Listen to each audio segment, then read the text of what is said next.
Welcome to Driven IQ, the podcast that takes you under the hood of the automotive world. I'm your host, Tiffany Gimbel, and I'm here with Jim Tully and Vernon Williams, and they are two experts here at Swickard Auto Group. I consider myself kind of a newbie in the automotive world, and I would like to approach this conversation as the consumer because I do have a lot of questions about the EV tax credits and just EVs in general because there's a lot of confusion Sure. around them. I was wondering if you both could introduce yourselves and tell us a little bit about your role here at Swickard and how that kind of goes along with what we've been talking about. Sure. My name's Jim Tully. I've been in the retail end of this business for about 30 years. I've been with Swickard going on 5 years. My current position here is a sales specialist. I do a lot of different things here. I do a lot of training. I do a lot of helping with marketing, helping with pretty much every division here. Enjoy what I do, and I love Swickard. Awesome. Thank you for sharing. Vernon, tell us a little bit about yourself. I'm Vernon Williams. I've been in the service business, managing service departments for about 16 years or so. And currently I'm service capacity manager here at Swickard Corporate Headquarters, which simply means that I provide support to our 4 service managers out in the field to help them give the best service to their customers and the best support to their coworkers. Awesome. Thank you both for being here and for taking this opportunity to provide clarity for all of us who are, Thanks for having are a us. little confused. We've heard of the big beautiful bill and that it's going to cause these EV tax credits to expire on September 30th of this year, you guys. So that's 2025. Can you tell us a little bit about the electric vehicles and how they're going to be impacted by the big beautiful bill? I certainly can. And first and foremost, it is the federal rebate that is disappearing. And in some cases, it's $7,500, $9,900, and in some vehicles, about $12,000. That is a huge impact to the sale of an EV. Yeah, that's a big chunk of change It for is. people. It Yeah. is a huge chunk of change. Okay, so and that would go towards lease vehicles, finance vehicles. Like, how does this work? Well, typically with the EV credits, it is with a leased new vehicle. Now, of course, several years ago, they did come out and give a rebate, a federal rebate of $4,000 to used EV vehicles. But there was a long list of things that you had to qualify in order to receive that $4,000. And so for qualifications, we're talking about like salaries and like Salaries, incomes well, not only that, but the price of the vehicle and the itself. price of the vehicle Yes. itself. Okay. So in order to qualify, you have to meet very certain specifications. Correct. Okay, that makes sense. I think that's great to hear for a lot of people who might be really confused if they pop up at a dealership and they're like, oh, that actually doesn't count for that. Right. But that credit is also going away.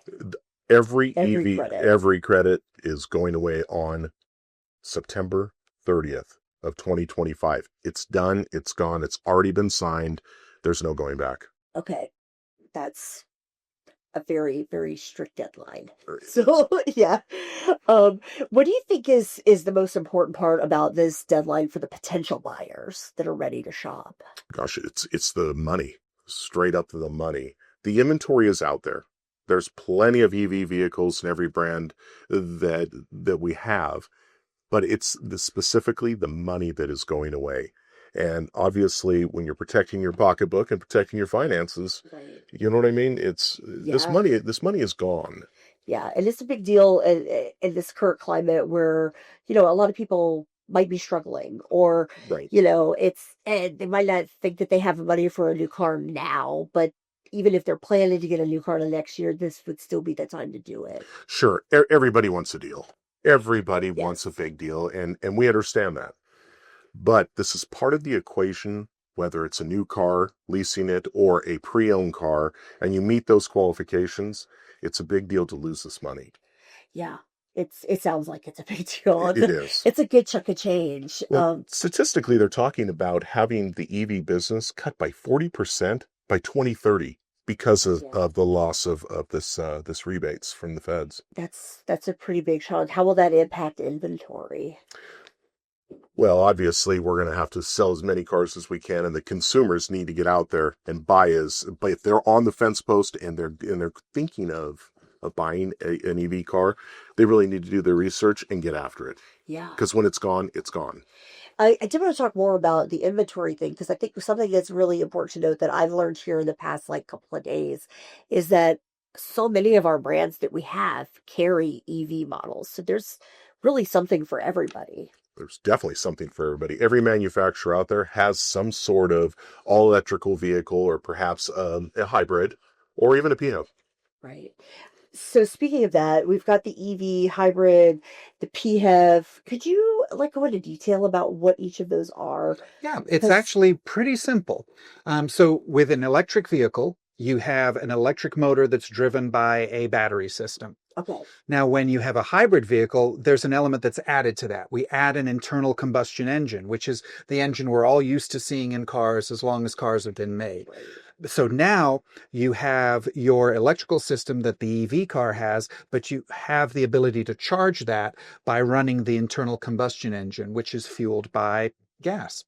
And then you now also have, in addition to those two types of cars, a plug-in hybrid where you have a lot more flexibility because you can either have that electrical system charged off of the internal combustion engine, Okay. or you can have it charged by plugging it into the wall. So it really depends. The choice for you depends on the flexibility that you need. If you know you're going to be making a lot of long trips, then you know you don't want to just rely on plugging into the wall. Right. If your trips are you just don't make a lot of road trips with the car, then maybe you want to really seriously consider an electric vehicle because it can be a really serious way to save some money. With a hybrid vehicle or an electric vehicle, in most cases, you've got the electric motor that's driving the car, which is driven by the battery. And it's the same system whether it's getting its charge out of the wall or it's getting its charge from the internal combustion engine. Either way, you have the same principle at the heart of the vehicle, pushing it forward as you drive around. Okay. It's simply a question of how is the battery system getting charged. Okay. With a plug-in hybrid, you've got the option. You can charge it from your wall, or you can charge it from the internal combustion engine. With a conventional hybrid, you're just charging it from the internal combustion engine. You don't have the option to plug it in. Okay. So at some point, you will have to buy fuel for a hybrid vehicle. Right. With a plug-in hybrid, it's conceivable that you might almost never buy fuel if you're making short trips and then they're covered by plugging it into the wall. Okay. This is great information. So as we kind of get deeper into this conversation, I'm I'm a little bit like, what are the hidden perks of owning an EV? Like, are there any? Sure, there are. Absolutely. If you live in California, as an example, Okay. if you have an electric vehicle, you can drive in the diamond lane Oh, that's with great. one person in the car, not two, three, whatever the regulations are there. So that is a hidden perk, Yeah. there in itself. The other hidden perk, which isn't really hidden, is you don't ever have to stop at a gas station. Right. Which is like pretty cool. It's very cool. Yeah. What about in terms of long-term costs and maintenance? Maintenance is much simpler with an electric vehicle. There are certain components that are just missing completely from an electric vehicle. The internal combustion engine, for example, is not there. Your transmission is a single-speed transmission rather than being a box full of gears and fluid. You don't have an exhaust system at all, which means you don't have an emissions system, and that pesky emissions light won't be coming on to cost you time, money, and grief. So no swab check? Exactly. There's no That's right, check. There's no emissions light. You don't have that concern. Your brakes. Your brake wear is extremely reduced because most of the time you're using that motor to slow the vehicle down rather than your brake pad. So it's not unusual to go 100,000 miles before you need a brake service. And when it does need to be done, it's a less expensive service just because the parts are so much smaller, so much simpler. You also have no messy fluids. You don't have that engine oil. You don't have that transmission fluid. You don't have that engine coolant Yeah. that so often will leak onto your driveway or your garage floor. And then you don't have those costly gaskets to replace. You don't have timing belts. There's a vast number of services that don't need to be done with an electrical vehicle, which means you're spending a lot less money over the long term and even over the short term. Right. It's not unusual for your service interval to be 2 years instead of a few months when you have an electric vehicle. When you do go to when you go to the dealership or you get your service done, you'll find it's much simpler and much quicker. The routine maintenance is largely inspections rather than replacing things. You'll also find that the the maintenance that's done is often by software update, and some of it is even done right in your driveway rather than visiting the dealership. And the only awareness you have is just a little message on your dashboard saying it's already been done. That's really cool. So I assume that that really impacts labor costs. You're not paying the cost of labor for a lot of this stuff. Absolutely. Yeah. It's been done. Or it's cheaper. Instead of paying someone with a wrench to work on your car, it's simply been done by moving electrons around, and it's done without any need for your input. That's really cool. Yeah. That's really cool. That's I would consider that a pretty big perk. It is. It definitely is, and it adds up over time. Are there any additional perks as far as like the parking goes? Absolutely. Yeah. One thing that you'll notice being right here in Vegas, where our corporate headquarters are, is that you do have quite a few casinos around where they will provide free charging as you go in and spend time in the casino, whether you're there to eat or gamble.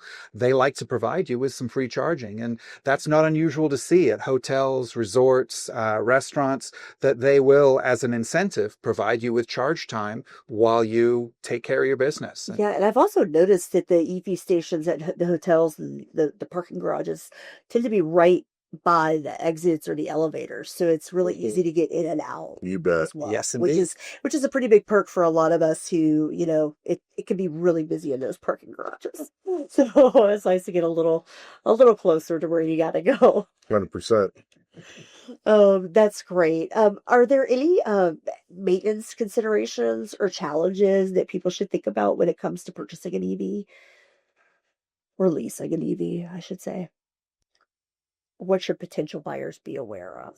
Um, I honestly, I can't really think of any downsides when it comes to the maintenance of an electrical vehicle as opposed to having a conventional internal combustion vehicle. The maintenance all around is it's simpler, it's quicker, and it's less frequent with an electric vehicle. With a hybrid, you still have some of those services. You still need to change the oils. You still have an exhaust system, things like that. But even there, you do see some advantages because those systems are simpler on a hybrid than they are on a conventional internal combustion only engine, because they just don't have to be as large and provide as much horsepower, because all they're really doing is charging the electrical system. To get the most savings before the incentives vanish, should you finance or lease an EV? What's the smartest move right now? Maybe it's different for Well, it's different for everyone. Leasing is a program that is for some, it's not for all. But when you look at dollars and cents and the bottom line, to get an EV right now, you have such a huge savings, it makes no sense to wait. Now, and again, I'm speaking of a new EV. On the pre-owned side, like I said earlier, that $4,000 is going away as well. So if there is a pre-owned electric vehicle out there you've had your eye on and you've been on the fence post about going, you should sincerely and truly think about making a move on that. As this is becoming more mainstream in the public, as you are, understand that this is going away. You're going to see a lot of the inventory out there shrink. And it's because folks are going to do the smart thing, move forward on them. That's great. I have kind of a little bit of a follow-up. Are there any considerations people need to be worried about when they're thinking about buying a used versus leasing a new? So there are some things to consider when you're thinking about a pre-owned electric vehicle. The $4,000 obviously is the first one, but there are qualifications that you have to meet in order to qualify to get that $4,000. It's not like the new cars. The new car comes with the rebate. It's going to go along with it. With the pre-owned vehicles, it's an income thing. It's a price of vehicle thing. So not everybody will fit into that slot and be able to receive the $4,000. But if you do, smart to take advantage of that. Yeah, definitely. Let's talk some more about, I know we've talked about like the current deals for each in terms of like the 7,500 for a new, the 4,000. How will the incentives change the markets for this? Well, it'll take immediate change to the market when you're losing things like $7,500 toward a lease on a brand new car. That really equivalates out to, quite frankly, about $250 a month. Yeah, that's a big chunk. That is a That's big chunk. Yeah. So hopefully that's answering your question. Yep. Yeah. I mean, again, I keep going back to the fact that it's, money, money, money. But the truth of the matter is, It's it money. is. Right. It is an income thing. Yeah. It is a monthly payment thing. It's a maintenance thing. It's It a sounds maintenance like thing. convenience too. Electric vehicles, quite frankly, are cheaper on the overall. Whether or not you care about the, our universe and all that good stuff, that really doesn't matter. These are environmentally friendly, excellent cars that use less energy than having to burn fossil fuel. So considering the expiring incentives, the long-term maintenance savings, and everything else that we've discussed today, what's your ultimate advice for anyone on the fence about getting an EV? Jim, I'll let you take that first, and then I'll wrap it up. Okay, Vern. Again, if you are on the fence post, take a look at the numbers.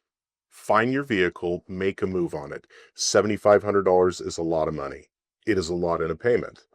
So if you're on the fence post, truly before September 30th, 2025, make your move on an EV car. It just makes sense. And all I have to add to that is, because you do see some very significant savings in the maintenance, and you see some real convenience advantages to the maintenance on an electric vehicle, it makes sense to do it now if you're going to be saving money over the long term. And given the idea that the benefits simply add up the longer you own the vehicle, it makes sense to start that journey right now. Well put, Vern. Thank you. Totally agree. Guys, thank you so much for being here and for sharing your insights. It's been really interesting for me to see all the facets that come with EV and the tax credits. So I just want to thank you both for being here and look forward to hopefully getting to chat more offline about EVs. Awesome, Tiffany. Yeah. Thank you. Thank you. I appreciate you. Thank you so much, Tiffany, and thanks to all of you. Yes. Thanks, guys.